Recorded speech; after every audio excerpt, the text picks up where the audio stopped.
Mm. Mm. Left. Right. Oh. Ew.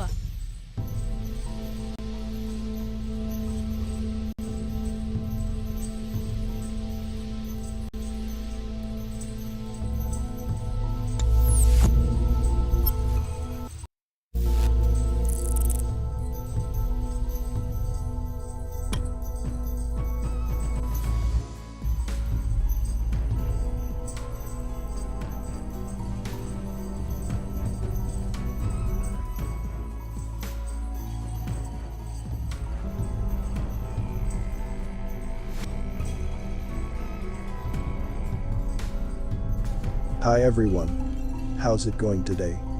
I hope you're all doing well and feeling good. It's always a pleasure to have you with me on my channel. As usual, I will discuss some topics that you might like. I understand that the quality of this video might not be the best, but I hope that the content is still understandable and informative. If you're interested in learning more, I also have a Telegram channel where I share various information that I can't post here. And make sure to subscribe to my backup YouTube channel in case of unforeseen events. So, without further ado, fasten your pants and let's get started.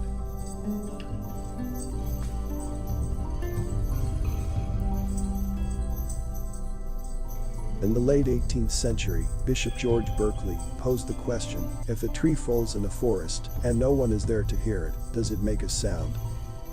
Since that time, generations of university philosophy professors have required their students to consider the question.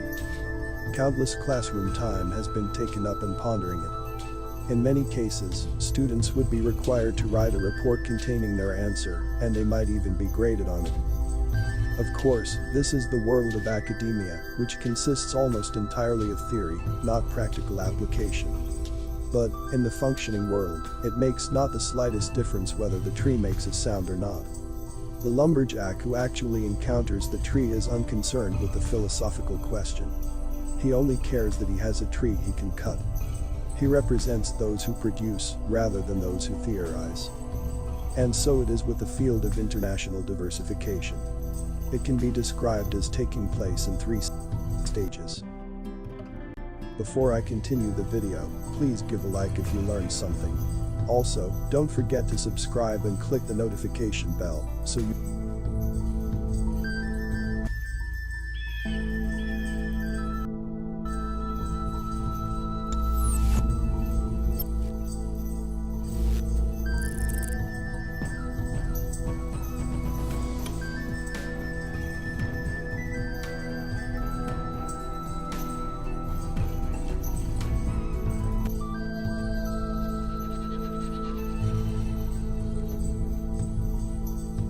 The catacombs of Paris have long been shrouded in mystery and fascination, attracting tourists from all over the world. This underground labyrinth of tunnels and chambers, stretching over 11 kilometers beneath the city, is believed to have been originally used as quarries in the past.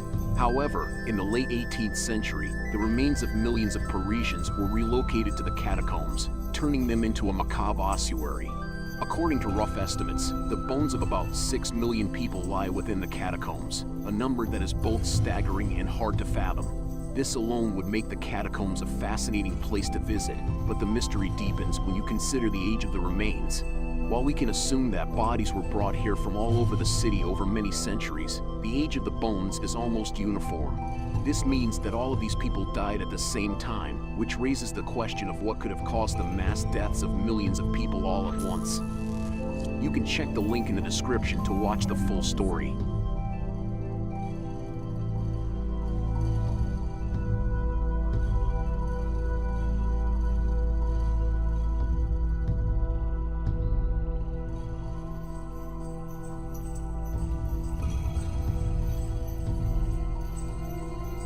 The discovery of the giant ancient ships at the bottom of Lake Nemi in Italy was one of the most extraordinary archaeological finds of the 20th century. The size and construction of these ships defied all conventional understanding of what was possible during that time period. They measured 60 to 70 meters in length and 20 meters in width, and were built with materials that were considered advanced even by modern standards. What made the discovery even more remarkable was the fact that these ships were constructed with a triple plank lead hull, a feature that was thought to be impossible for shipbuilding in 54 AD.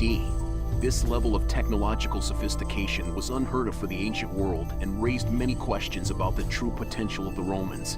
To this day, the discovery of the giant ancient ships at Lake Nemi remains one of the greatest secrets of the ancient world and a testament to the remarkable achievements of the Romans. You can check the link in the description.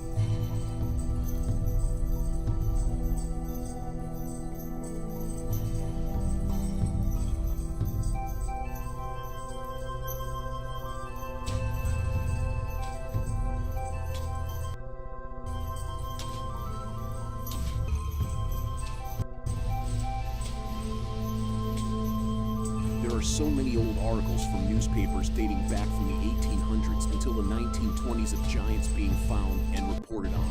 There was a period of time in our past not long ago where finding giants was common. People seemed to accept this easily, but then things took a turn. In the 1920s, any reports regarding giants were shut down and ridiculed, and soon the reports stopped altogether. The only reports we find since then are hoaxes and copies to even further ridicule and dismiss the idea of giants. I can see, if the true story of giants was brought to light, they would have to start changing the textbooks all over again, and Darwin's theory on evolution would crumble. People often ask, why would they hide this? For what reason? The reason above is why. It's all for control. Control of knowledge is power. You can check the link in the description to watch the full story.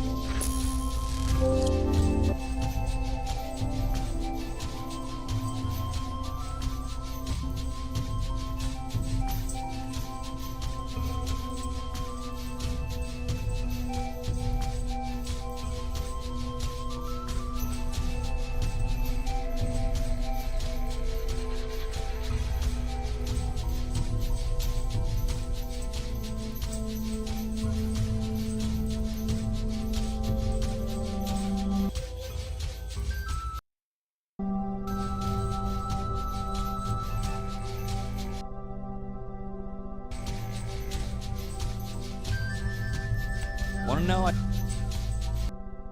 took my business to the next level? It's simple. It's Shopify. Shopify has all the tools in one place to run your business and design your website to match your brand, so you can turn your fans into customers. See for yourself. Start your free Shopify trial today.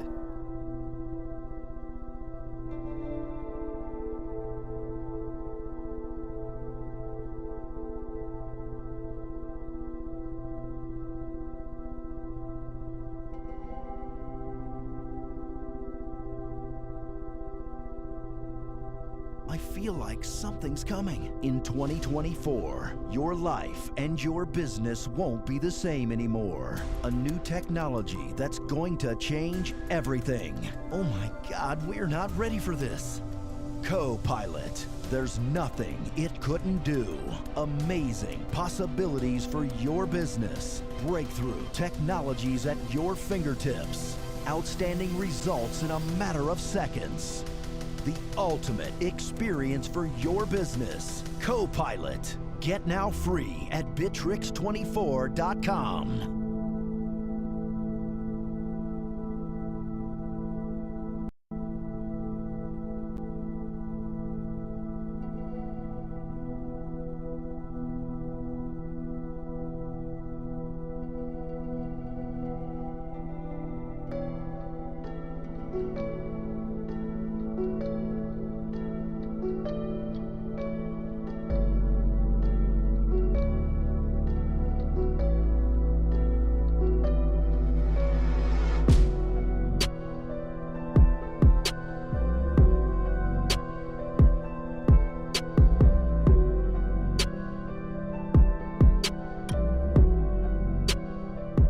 The arm of UN Agenda 21 is long and reaches into every area of the world. The philosophy of communitarianism pervades this plan. To want government to serve the people by providing services, infrastructure, and protection is not contradictory to objecting to the imposition of restrictions that break the hearts and wallets of property owners. Communitarianism balances the rights of the individual with the so-called rights of the community. Because the rights of the community are not defined in a constitution, they can change without warning or notice. One's individual rights are balanced against a continuously redefined amorphous rulebook.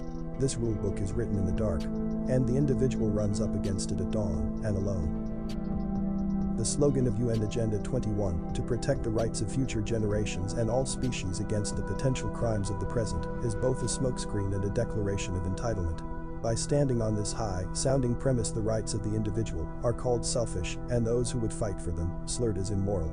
The philosophy that by merely living and exhaling we pose a direct danger to the earth is self-destructive and truly damaging to those lands that we steward. The green mask must be drawn back, far back from the personalities. The little dictators running trusts, foundations, planning departments, city and town councils, provinces and states, non-governmental foundations and the like. The green mask must be removed from those who have hijacked the environmental movement. Behind the money in green, the more than $5 trillion in private money poised to make green loans, the carbon credit brokers, the enormous wealth in purchasing landfills, carbon sinks, inaccessible lands in third world countries. Behind that greed, which one would expect, look behind that. Find what intelligent, educated people the world over look away from as from a spotlight.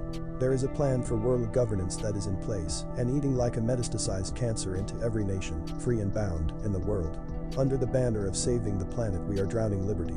Under the mask of green, our civil liberties are being restricted, constricted, and suffocated in every village and hamlet. The plan is imposed locally.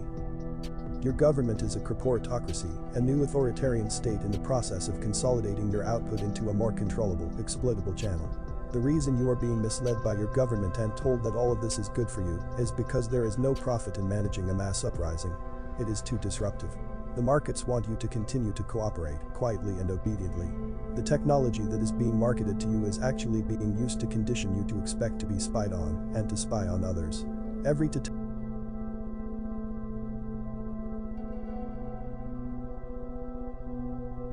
totalitarian state in history has relied on data collection. The Nazis were masters of data collection and analysis. Your government now has technological capabilities that far exceed anything ever seen on the earth to this date. You are in the midst of the biggest public relations scam in the history of the world. The pretty pastel vision of life in a smart growth development is a manipulation, a mask. In fact, these plans are designed to restrict your freedom. Awareness is the first step in the resistance.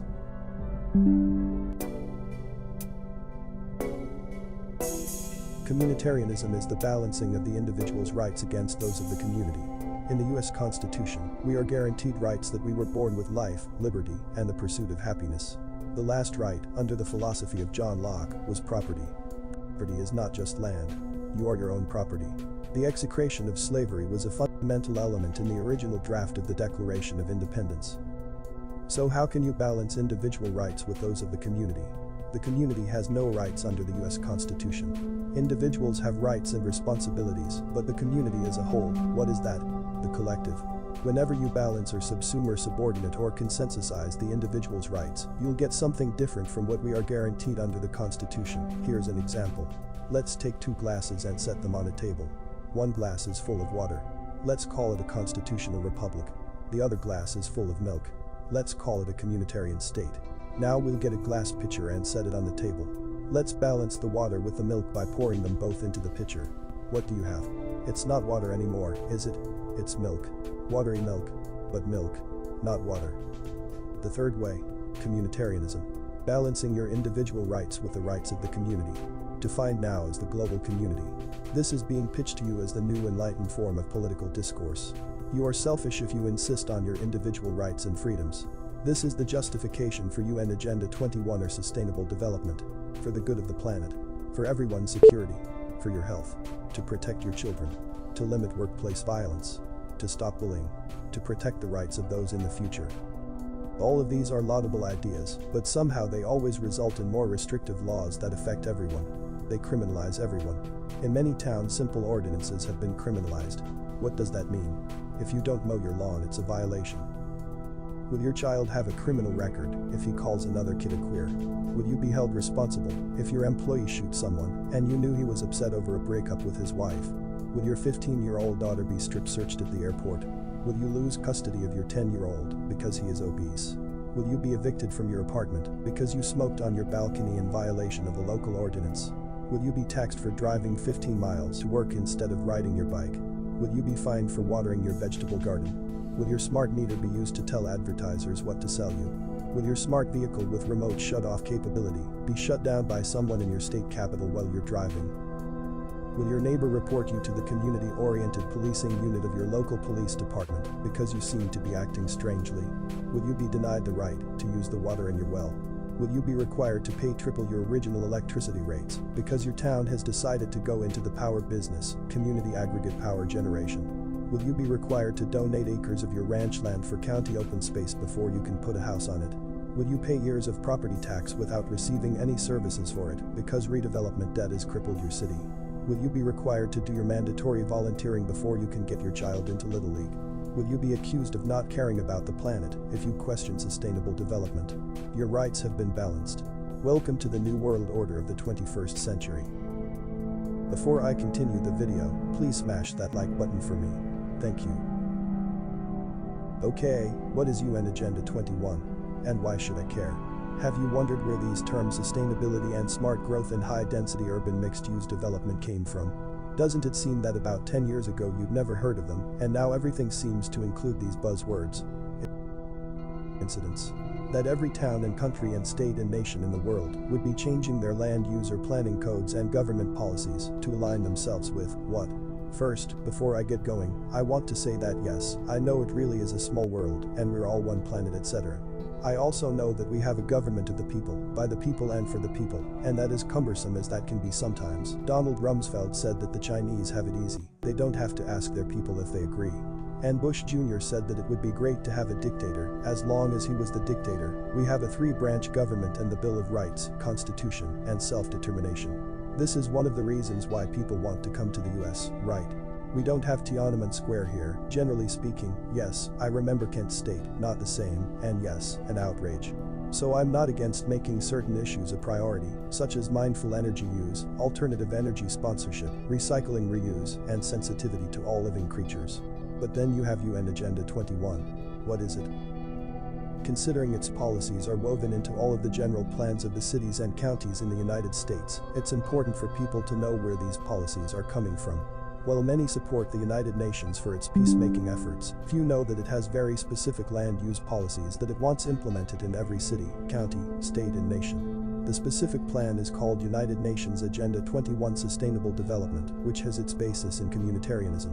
By now, most Americans have heard of sustainable development, but are largely unaware of Agenda 21, the agenda for the 21st century. In a nutshell, the plan calls for governments to take control of all land use and not leave any of the decision-making in the hands of private property owners.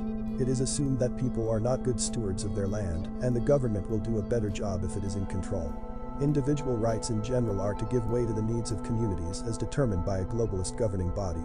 Moreover, people should be rounded up off of the land and packed into human settlements or islands of human habitation, as they are called in the UN Agenda 21 documents, close to employment centers and transportation. Another program, called the Wildlands Project, spells out how most of the land is to be set aside for non-humans.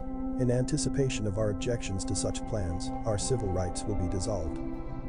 UN Agenda 21 cites the affluence of Americans as being a major problem which needs to be corrected. It calls for lowering the standard of living for Americans so that the people in poorer countries will have more, a redistribution of wealth. Although people around the world aspire to achieve the levels of prosperity we have in our country and will risk their lives to get here, Americans are cast in a very negative light and will be taken down to a condition closer to average in the world. Only then will there be social justice, which is a cornerstone of the UN Agenda 21 plan. UN Agenda 21 policies date back to the 1970s, but it got its real start in 1992 at the United Nations Earth Summit in Rio de Janeiro, when President Bush signed onto it along with the leaders of 178 other countries. Because it is a soft law, it did not have to be ratified by the Congress. The following year, President Clinton began to implement it by creating the President's Council on Sustainable Development, or PCSD.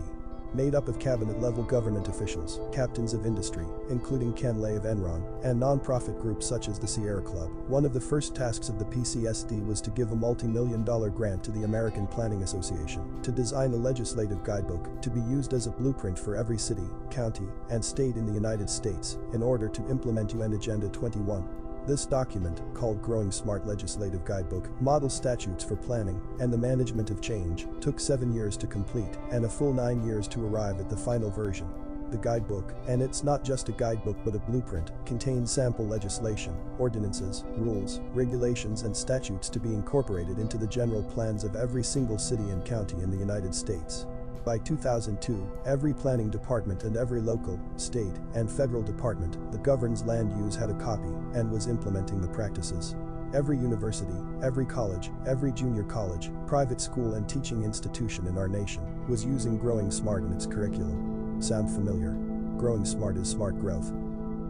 A non-governmental organization called the International Council of Local Environmental Initiatives, ICLEI, is tasked with carrying out the goals of UN Agenda 21 locally. Over 600 cities and counties in the US are members. The costs are paid by taxpayers. Okay, you say, interesting, but I don't see how that really affects me. Here are a few ways. No matter where you live, I'll bet that there have been hundreds of condos built or planned in the center of your town recently. Over the last 10 years there has been a planning revolution across the US. It was the implementation of Growing Smart. Your commercial, industrial, and multi-residential land was rezoned to mixed use. Nearly everything that got approvals for development was designed the same way. Ground floor retail with 2 or 3 stories of residential above. Mixed use. Very hard to finance for construction, and very hard to manage since it has to have a high density of people in order to justify the retail. A lot of it is empty, and most of the ground floor retail is empty too. High bankruptcy rate. So what? Most of your towns provided funding and/or infrastructure development for these private projects. They used redevelopment agency funds, your money, specifically your property taxes. Notice how there's very little money in your general funds now, and most of that is going to pay police and fire. Your streetlights are off, your parks are shaggy, your roads are potholed, your county hospitals are closing. The money that should be used for these things is diverted into the redevelopment agency for 30 years. It's the only agency in government that can float a bond without a vote of the people. And they did that, and now you're paying off those bonds for the next 30 to 45 years with your property taxes. Did you know that? So, what does this have to do with Agenda 21? Redevelopment is a tool used to further the Agenda 21 vision of remaking America's cities. With redevelopment, cities have the right to take property by eminent domain against the will of the property owner and give it or sell it to a private developer. By declaring an area of town blighted, and in some cities over 90% of the city area has been declared blighted, the property taxes in that area are diverted away from the general fund.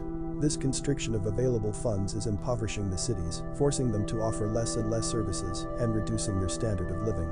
They'll be telling you that it's better, however, since they've put in nice streetlights and colored paving downtown. The money gets redirected into the redevelopment agency and handed out to favored developers building low-income housing and mixed use. Smart growth. Cities have had thousands of condos built in the redevelopment areas and are telling you that you are terrible for wanting your own yard, for wanting privacy, for not wanting to be dictated to by a condo homeowners association board, for being antisocial, for not going along to get along, for not moving into a cramped overpriced apartment downtown where they can use your property taxes for paying off that huge bond debt. But it's not working and you don't want to move in there, so they have to make you. Read on. Human habitation, as it is referred to now, is restricted to lands within the urban growth boundaries of the city.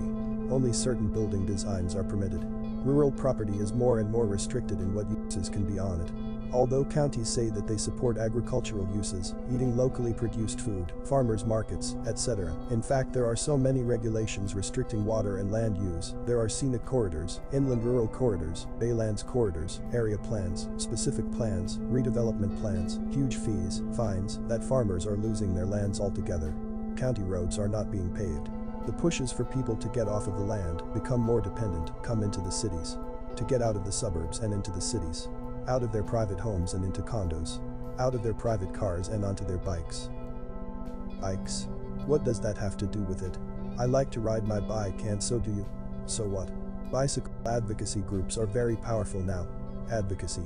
A fancy word for lobbying, influencing, and maybe strong-arming the public and politicians. What's the connection with bike groups? National groups such as Complete Streets, Thunderhead Alliance, and others have training programs teaching their members how to pressure for redevelopment and training candidates for office.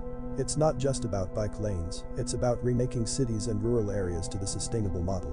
High-density urban development without parking for cars is the goal. They call them transit villages. This means that whole towns need to be demolished and rebuilt in the image of sustainable development. Bike groups, often dominated by testosterone-laden zealots, are being used as the shock troops for this plan. What plan? We're losing our homes since this recession depression began, and many of us could never afford those homes to begin with. We got cheap money, used whatever we had to squeak into those homes, and now some of us lost them. We were lured, indebted, and sunk. Whole neighborhoods are empty in some places. Some are being bulldozed. Cities cannot afford to extend services outside of their core areas. Slowly, people will not be able to afford single-family homes, will not be able to afford private cars, will be more dependent, more restricted, more easily watched and monitored. This plan is a whole life plan. It involves the educational system, the energy market, the transportation system, the governmental system, the healthcare system, food production, and more. The plan is to restrict your choices, limit your funds, narrow your freedoms, and take away your voice.